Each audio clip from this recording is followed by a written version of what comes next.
시청자 여러분 안녕하십니까? CNB 스페셜 토크의 주정민 교수입니다. 광주의 미래 먹거리는 문화산업이 될 것이라는 얘기가 많습니다. 그렇지만 현실은 그렇게 녹록해 보이지는 않는 것 같습니다. 그래서 오늘은 문화행정 전문가를 모시고 광주의 문화와 문화산업에 대한 얘기를 나눠보고자 합니다. 이병훈 아시아경제문화연구원 원장 나오셨습니다. 안녕하십니까? 네, 안녕하십니까? 네, 새해 복 많이 받으십시오. 네, 복 많이 받으세요. 네. 새해가 되면 누구나 이제 여러 가지 희망과 소망을 갖게 됩니다. 아마 원장님께서도 새해에 대한 기대가 클 것으로 생각됩니다. 작년엔 아시다시피 참 어려운 한 해였지 않습니까? 네. 그래서 우리가 사회적으로 볼 때 메르스 사태 때문에 너무 어려웠고 또 정치적으로는 굉장히 혼란기 아니었어요. 네. 경제는 어려운데 막 경제와는 동떨어진 막 그런 어려운 상황이었는데 정말 금년에는 사회적으로 좀 안정되고 네. 또 정치적으로도 대립보다는 상생을 통해서 좀 민생에 기여하는, 사회는 안정되고 정치는 또 그 경제를 살리는 정치, 네. 또 이런 한 해가 됐으면 하는 바람입니다. 네. 2016년 여는 원장님의 키워드 뭐라고 지금 생각하고 계십니까? 제가 그 문화를 오랫동안 해온 사람으로서 네. 키워드를 제가 두 가지로 보는데, 첫째는 문화가 밥이다. 네. 나는 문화가 경제고 돈이 되고 밥이 되는 그 키워드를 가지고 있고, 네. 또 하나는 이게 책상머리에서 되는 일 아니에요. 네. 그래서 현장 속에 답이 있다. 현장에가 다 그런 답이 있기 때문에 그런 화두를 가지고 현장으로 뛰어들어서 정말 주민과 함께 그 뭔가를 만들어내는 이제 그런 것을 두 가지 큰 화두를 가지고 있습니다. 네. 네. 문화가 밥이다. 또 현장에 답이 있다. 예, 그런 한 해 되시기 바랍니다. 예. 이병훈 하게 되면 떠오르는 게 이제 문화입니다. 예, 그동안 30여 년 동안 중앙과 지방을 오가면서 여러 가지 문화에 관한 행정 경험을 하셨는데요. 문화 행정에 대해서 관심을 갖게 된 특별한 계기가 있었습니까? 제가 전라남 도청에서 네. 90년대 중반에 이제 초대 문화 관광국장을 했어요. 네. 그래서 나중에 환경까지 맡게 됐는데, 그때 전라남도를 살펴보니까 아 정말 미래에는 문화가 이게 먹거리가 되겠구나라는 생각을 가졌던 것이, 네. 그게 전라남도의 생태 문제, 그다음에 전라남도의 문화, 네. 이걸 잘 버무려서 관광으로 연결하면은 이건 정말 지역을 살릴 수 있겠구나, 그런 생각을 전남도의 국장을 할 때부터 가졌는데, 아시아 문화도시 추진단장을 하면서 네. 그 생각을 정말 확실하게 갖게 됐었습니다. 네. 원장님께서는 이제 아시아 문화중심 도시 조성 과정에서 굉장히 중요한 역할을 맡으셨습니다. 앞에서 말씀하셨습니다마는 아시아 문화중심 도시 조성 추진단 단장 역할을 맡으셨는데요. 전당 건립 과정에서 전남구 도청 이전 문제로 여러 가지 어려움을 겪은 걸로 알고 있습니다. 그때 잘 기억하고 계시죠, 지금? 예. 그때 상황을 좀 설명을 좀 해주시죠. 원래는 이제 당초 설계에는 구도청 별관을 제외한 나머지는 전부 다 보존해서 재활용하는 걸로 돼 있었습니다. 네. 그래서 이제 뒤늦게 5.18 단체에서, 일부 단체에서 그 별관까지 보존을 해달라 하다 보니 시간이 걸렸죠. 네. 그 별관은 사실은 지금 아시아문화전당의 주 통로 자리에가 별관이 있었거든요. 그래서 그걸 배제한 상태에서 해야 전체적으로 그 설계자의 의도대로 균형 잡힌 공간이 나오는데, 네. 그것까지 보존을 하다 보니 그게 이제 발목이 잡힌 겁니다. 그러나 그것 때문에 또 공사가 안 되면 안 돼서 네. 결국은 2년 6개월이 걸렸죠. 그래서 우선은 공사도 돌아가야 되고 하니까 그것까지 일부를 보존, 그 별관의 3분의 2를 보존하고 통로 부분만, 네. 그걸 이제 철거를 해서 오늘의 모습을 갖게 됐었죠. 네.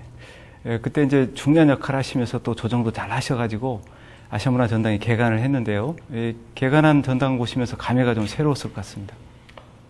아, 그렇죠. 그게 전당을 보면서 되게 보면은 세계적인 복합문화 기관들이 네. 제대로 자리를 잡는데 10년이 넘게 걸립니다.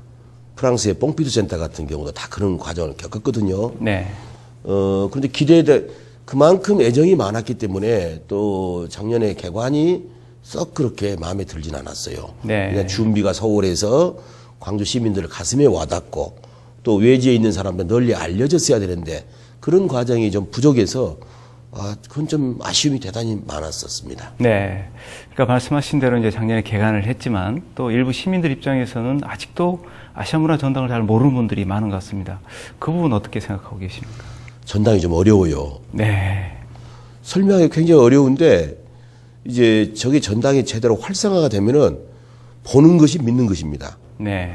전당의 저 프로그램과 콘텐츠가 제대로 돌아가서 연간 한 500만 내지 300만이 관광객이 몰려들 수 있는 구조, 그걸 우리가 바라는 건데 네.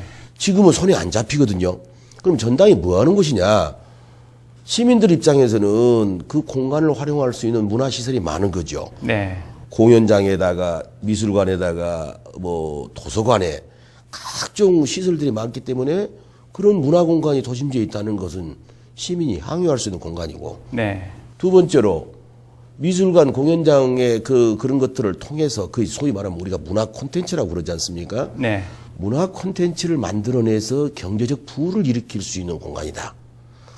또 세 번째로는 아시아의 사람들을 포함해서 세계에 많은 사람들이 오다 보면은 문화예술이 서로 교류하는 공간이에요. 네. 다목적 공간이다 보니까 시민들 입장에서는 딱 그게 선뜻 와닿지 않는 것이 문제였죠. 네. 예, 그런데 지금 저희가 이제 그 문화 전당에만 이렇게 관심을 집중하고 있지만 당초 이 전당이 건립될 당시의 계획들은 사실은 전당보다는 전당을 포함해서 광주가 아시아 문화 중심 도시로 도약하는 그런 계획들이었습니다. 근데 그게 지금 잘 추진되고 있다고 보십니까? 그 점에 대해서는 대단히 유감스러워요. 네. 지금 아시아 문화 전당은 전체 국가유산이 7천억이 들어갔습니다. 이건 천문학적인 숫자인데 네. 건립비가 7천억이고 앞으로 운영비도 국가에서 다 부담하는 국립으로 계획이 됐었죠. 네. 그런데 아시아 문화 전당은 당초에 아시아 문화 중심 도시 광주를 만들 때 그건 부분입니다. 네. 광주의 동구를 비롯해서 광산구까지 각기 문화가 이렇게 연결될 수 있도록 그 도시의 디자인이라든가 또 시민의 문화 활동이라든가 이런 걸 할 수 있게끔 7대 문화지구를 한 거 있었어요. 네. 그럼 그런 돈은 어떻게 할 것이냐? 국가에서 광주시에 보조를 주게 돼 있었죠. 그럼 광주시가 그 사업을 하게 돼 있어요. 그런데 지금 전당도 제대로 잘 못 돌아가는 마당에 그 지역 전체를 키우는 문화도시 사업은 아주 미흡한 것으로 알고 있습니다. 예. 말씀을 듣고 보니까 현 시점에서 아시아 문화 중심 도시의 의미, 그리고 그게 왜 광주여야 하는가, 이런 것들을 다시 한번 점검해 볼 필요성이 있다고 생각이 됩니다. 그게 이제 국가 균형 발전 차원에서 이루어진 일이었어요. 네. 그러니까 노무현 정부 때 참여정부 시절이죠. 너무 수도권 중심으로 되다 보니까 지방이 어렵다. 네. 특히 광주를 비롯한 호남은 참 먹고 살 거리가 없다. 그러면 광주를 어떻게 먹고 살게 할 것인가? 이게 문화를 통해서 먹고 살게 하자. 네. 이렇게 연구가 됐는데 그 중심에가 아시아 문화라는 게 들어 있었어요. 네. 광주 문화만을 가지고 호남 문화만을 가지고 키우기는 너무 적다. 그래서 아시아를 연대해서 키우자. 그럼 아시아는 광주하고 어떤 공통점이 있느냐? 아시아의 도시들하고 광주는 우리가 식민지 지배를 받았던 그런 역사적 경험을 공유하고 있는 것이고, 네. 또 아시아의 가치라는 것은요, 서구하고 좀 달랐지 않습니까? 우리는 상생이라는 거 있죠. 그렇죠. 상생과 공존, 또 자연 친화적, 이런 정서를 가지고 아시아 국가들이 서로 연대해서 문화를 통해서 한번 잘 살게 해보자. 네. 이런 깊은 철학적 토대가 있었어요. 그 중심지에 광주를 세우고, 그럼 광주가 중심이냐? 그 중심의 의미는 교류. 우리가 텃밭을, 소위 말하면 멍석을 깔아놓고 수많은 사람들이 자유롭게 와서 문화예술 활동을 통해서 서로가 커져나가자. 네. 그런 깊은 뜻이 있었죠. 네. 예. 그래서 광주를 아시아 문화 중심 도시라고 명명을 하게 된 것입니다. 네. 전당이 발전하기 위해서는 또 문화 리더십이 필요하다, 이런 지적들도 있습니다. 전당의 기능도 그렇고요. 또 문화 자체가 다양한 장르와 유형이 있어서 또 그리고 그 작동 논리가 각각 달라서 그걸 통합하고 조직화하고 또 이끌어가는 그런 리더십이 필요하다는 지적도 있습니다. 이 점에 대해서는 어떻게 생각하고 계십니까? 중요한 얘기입니다. 그게 지금 예컨대 이제 서울에 있는 예술의 전당 같은 경우는 네. 이제 공연장, 전시장이 있잖아요. 그건 대관하는 거예요. 좀 폄하하자면은 대관 장사를 하는 것이고 네. 아시아 문화 전당은 그런 시민들에게 그런 향유할 수 있는 공간이 또 있을 뿐만이 아니라 새로운 것을 돈이 되는 걸 만들어내는 곳이기 때문에 네. 이건 대단히 이 리더십이 중요한 것이고 특히 리더십은 정치적 리더십이 있어야 됩니다. 네. 왜냐 예산을 정권이 바뀌어내도 계속해서 안정적으로 확보해야 되기 때문에 정치적 리더십이 필요하고 두 번째 아무리 국립이라 하더라도 광주에 소재하고 있기 때문에 광주 시민이 행복해야 된다. 네. 광주 시민과의 소통 능력, 예술가들하고의 소통 능력, 네. 이 소통 능력 대단히 중요합니다. 네. 그것 필요하고 또 저게 안정적으로 유지가 되려면은 정부 예산에만 의지할 수 없지 않습니까? 네. 자생력을 가지려면은 경제적 효과를 또 이렇게 잘 짜야 되기 때문에 마케팅 능력이 좋아야 됩니다. 네. 마지막으로 저기서 일하는 직원들을 관리할 수 있는 그 리더십 필요합니다. 네. 각자 놀면 안 되죠. 단순히 월급이나 받고 일한다 이런 정도 정신 가지고는 절대 저 전당 키울 수 없습니다. 네. 예. 말씀을 듣고 보니까 이제 전당이 제대로 발전하기 위해서는 여러 가지 리더십이 필요해 보입니다. 문화 행정 전문가로서 이제 전당의 현황에 대해서 여러 가지 얘기를 들었는데요. 그런데 사실 이제 우리 광주 전남 하게 되면은 문화예술의 고향, 또 문화예술의 가치가 높은 그런 고향 이렇게 평가를 받고 있습니다. 그럼에도 불구하고 일부에서는 우리 광주 전남의 문화의 미래, 뚜렷한 목표나 비전 이런 것들이 부족하다는 지적도 또 있습니다. 그 부분 어떻게 보고 계십니까?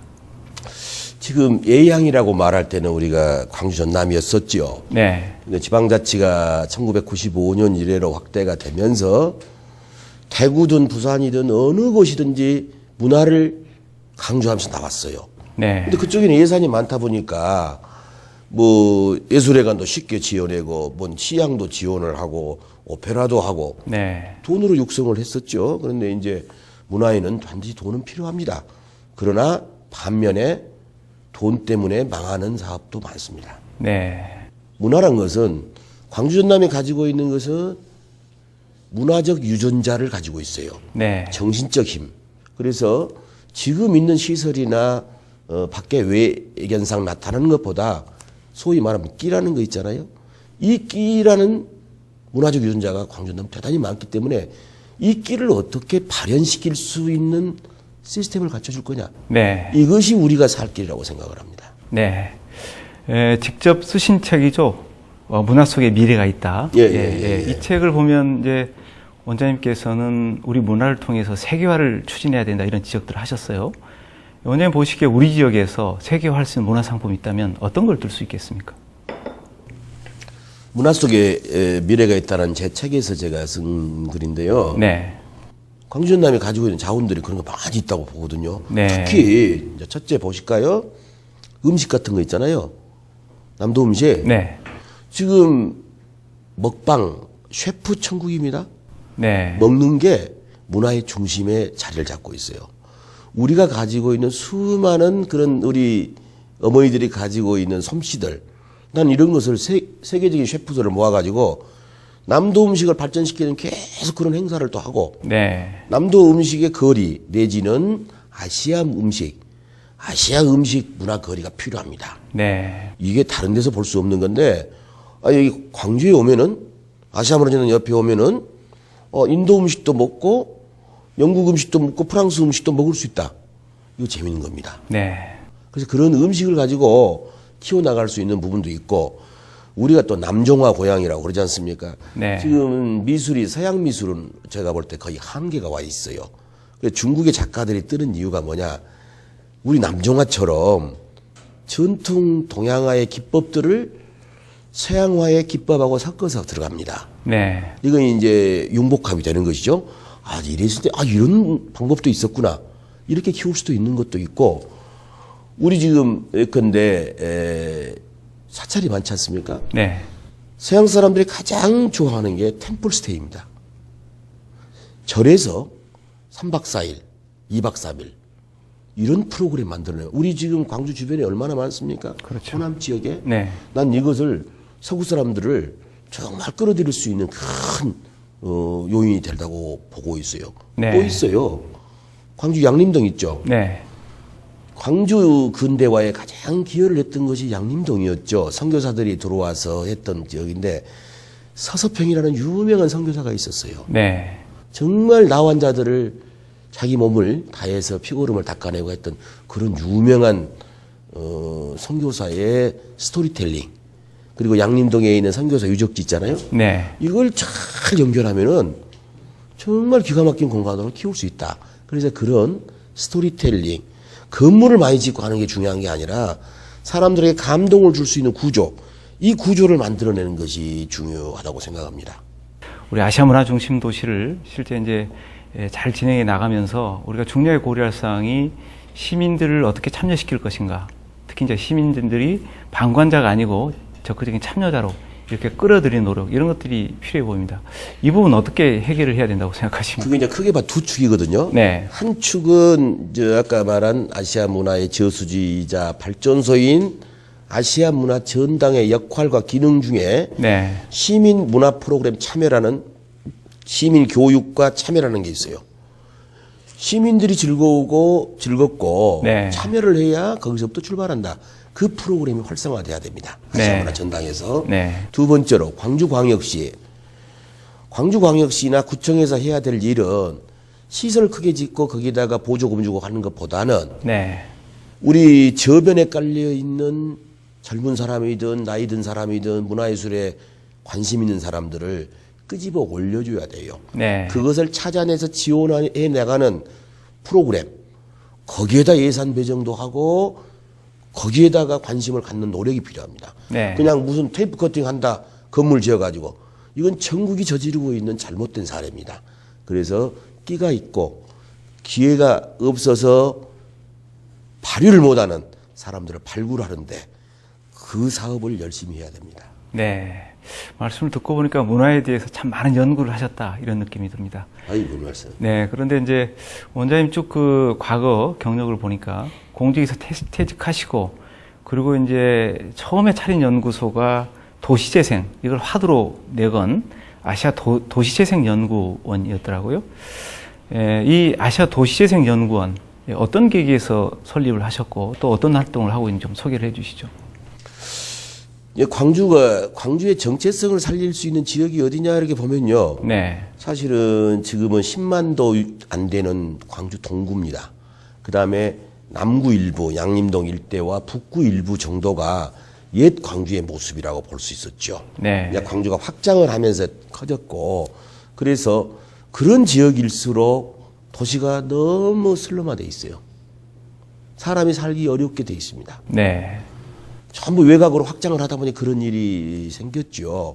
도시 재생이라는 것은 재생이라면 다시 살려내자, 그런 취지죠. 그렇죠. 죽은 도시를 살려내자는 것이 도시 재생이고, 네. 그런 것을 너무 물리적으로 경제적으로만 해서는 안 된다. 우리가 재개발 재건축 반드시 해야 됩니다. 네. 문제는 방법입니다. 방법이 원주민이 떠나는 재개발 재건축 문제 있죠. 네. 또 그 지역의 역사나 문화가 없어지는 재개발 재건축 문제 있죠. 그래서 도시재생이라는 것은 그 지역을 살리면서 원주민도 안 떠나고 그 지역의 역사나 문화를 살려가면서 생태를 살려가면서 하자는 것이 도시재생이어서 제가 그쪽 분야의 연구와 교육을 좀 많이 했었습니다. 네. 이게 문화와 이제 도시재생을 연결시킨 예. 그런 아이디어인 것 같습니다. 이런 문제에 대해서 관심을 갖게 된 특별한 계기, 동기가 있었습니까? 제가 문화에 대한 관심이 많고 하다 보니 외국 여행도 많이 하게 됐고 또 책도 네. 많이 쓰고 하다 보니까 세계적인 경향이었어요. 유럽이나 미국이나 옛날에 잘 살던 도시가 못 살게 되고, 네. 못 살던 도시가 또 잘 살게 되고, 이유가 있거든요. 옛날에 산업사회에서는 되게 보면은 공장 많은 데가 잘 살았잖아요. 그렇죠. 네. 그런데 이제 그게 점차 없어져요. 그러다 보니까 유럽 같으면은 철강이나 조선 산업이 발달한 데가 잘 살다가 공장이 이전하니까 이제 완전히 슬럼화가 되는 겁니다. 그래서 그 도시재생이라는 기법이 70년대부터 네. 유럽과 미국은 시작이 돼가지고 가고 있고 우리는 너무 늦게 출발한 겁니다. 네. 예, 그래서 지금이라도 정말 잘해야 된다라는 생각이죠. 네. 예, 이제 말씀하신 대로 그 예전처럼 예. 오래된 건물의 아파트 허물고 그리고 이제 새롭게 건물을 짓고 이런 방식에 대해서는 이제 많은 사람들이 문제가 있다 이렇게 인식을 하고 있는 것 같습니다. 그렇지만 또 한편에서는 문화적 관점 말씀하신 대로 역사적인 정통성을 살리면서 도시를 새롭게 바꾸는 것 이것도 쉽지 않아 보입니다. 이런 것들을 원활하게 추진할 수 있으려면 어떻게 해야 된다고 보고 계십니까? 그게요, 지금 이제 재개발, 재건축은 해야 되는데 방식에 네. 관한 문제잖아요. 네, 지금 일부에서는 정말 우리가 못 살겠으니까 재개발, 재건축하자. 네, 근데 어떤 주민들은 반대를 해요. 그렇죠. 아시다시피 해놓으면은 나는 쫓겨난다. 아파트 보상비는 적은데 아파트 분양료는 비싸다 보니 그 차이를 못 메꾸는 거 아닙니까? 그래서 이제 아파트만이 능사는 아니에요. 네, 타운하우스라든가 여러 가지 단독주택이라도 또 공동주택이라도 여러 가지 섞어져야 되고 네, 그 다음에 단독주택 같은 경우도 큰 돈 안 들이고도 할 수 있는 방법이 있고 네, 문제는 뭐냐? 그 동네에 사람이 몰려들 수 있는 구조를 만들어야 됩니다. 네, 오히려 광주의 옛 모습을 가지고 있는 그런 동네에 곳곳에 중간에 공공적 기능을 넣어주면서 주변이 리모델링을 해서 재미난 공간으로 골목이 살아야 도시가 살 수가 있습니다. 네. 우리는 골목이 없어지고 있어요. 그런 것을 잘 지금부터 주민들이랑 연구해서 그런 공간을 많이 만들어내야 관광객도 많이 몰리고 사는 분들도 편하게 되고 사람이 많이 몰려야 장사도 되고 네. 집값도 오르고 네. 우리가 이런 광주를 만들자는 것이죠. 근데 네. 거기에는 모든 기본이 문화적 기법입니다. 네. 문화 마인드를 가지고 잘된 것을 잘 전맥을 해야 그래야 사람이 몰린다 이런 것이죠. 네. 예. 도심재생에서 이제 여러 가지 좋은 말씀 해주시고 참고할 만한 사례도 말씀해 주셨는데요. 우리 광주가 매력적인 도시가 되기 위해서 이 시점에서 핵심적으로 추진해야 할 사항 또 고려할 사항이 있다면 좀 요약해서 좀 말씀을 해 주시죠. 광주는 무엇보다도 광주가 다른 데서 가지고 있지 않은 자산을 그 자산을 특화시키는 게 중요합니다. 네. 그럼 대표적인 것이 아시아 문화 전당의 첫 번째라면은 무등산이죠. 무등산은 전국에서 광주처럼 가까이 붙어 있는 데가 없어요. 이 무등산을 그런데 일반은 외지 관광객도 쓰레기만 버리고 가면 쓰겠습니까? 네. 저는 그래서 무등산에 대한 종합적인 마스터 플랜을 수립을 해야 돼요. 어떻게 네. 할 거냐? 생태적 분석, 문화적 분석, 역사적 분석을 해서 재미있는 스토리를 만들어내고 또 외지 관광객들이 무등산을 그 의미를 갖고 등반을 하면서 먹고 자고 쉬고 할 수 있는 공간이 지금 없잖아요. 네. 공간 만들어야 됩니다. 그래서 그렇게 해서 무등산의 보존과 활용이 잘 돼야 되겠다. 두 번째로 아시아문화 전당. 저 프로그램 콘텐츠 잘 돌리면요. 네. 이건 상상을 불허할 수가 때가 됩니다. 네. 지금은 저렇게 보이지만은 저걸 제대로 돌려내서 광주를 살리는 동력. 전 광주의 동력뿐만 아니라 국가의 동력이 될 수가 있어요. 우리 광주 시민이라도 철저하게 무장을 해서 이걸 키워내야 됩니다. 이것이 광주가 살 수 있는 길이고 또 한 가지 덧붙이자면 다른 동네에 없는 광주만의 것을 다 찾아야 돼. 그걸 특화시켜야 됩니다. 네. 재래시장도 특화시키고 그래야 되죠. 네. 예. 예, 장기적인 관점에서 도시를 새롭게 리모델링하고 또 설계를 해서 매력있는 도시로 만들자. 예, 이런 얘기인 것 같습니다. 예, 오늘 다양한 얘기 또 좋은 얘기 많이 해주셨는데요. 마지막으로 꼭 하고 싶은 얘기 혹은 못다한 얘기 있으면 한 말씀 부탁드리겠습니다. 사람들이 광주를 정치 1번지라고 그래요. 네. 제가 보니 정치 1번지 아닌 것 같아. 또 거기에 우리가 말려들 필요가 없습니다. 우리는 광주는 문화를 키우고 경제를 키우는 고장이 돼야 돼요. 문화적으로 품격 있고 경제적으로 풍요로운 도시를 만들었을 때 진정 우리의 정치력도 나올 것이다. 네. 그래서 우리가 지나치게 정치 문제를 가지고 우리가 투표에는 적극 참여를 해야 됩니다. 그런데 그 정치학 박사 같은 얘기만 많이 하면 안 되거든요. 네. 실질적으로 광주에 도움되는 선택, 광주를 살리는 선택을 해야 되지 않겠습니까? 그래서 정말 광주 시민들이 난 문화적으로 품격 있는 그런 활력 있는 도시를 만들 수 있도록 네. 문화에 각별한 관심을 가져서 그것이 돈이 되는 구조, 문화가 밥이다 그랬지 않습니까? 네. 그 밥이 되는 구조를 다 같이 만들었으면 하는 바람입니다. 네. 오늘 말씀 감사합니다. 앞으로도 우리 지역 발전에서 많은 활동 기대하겠습니다. 감사합니다. 감사합니다.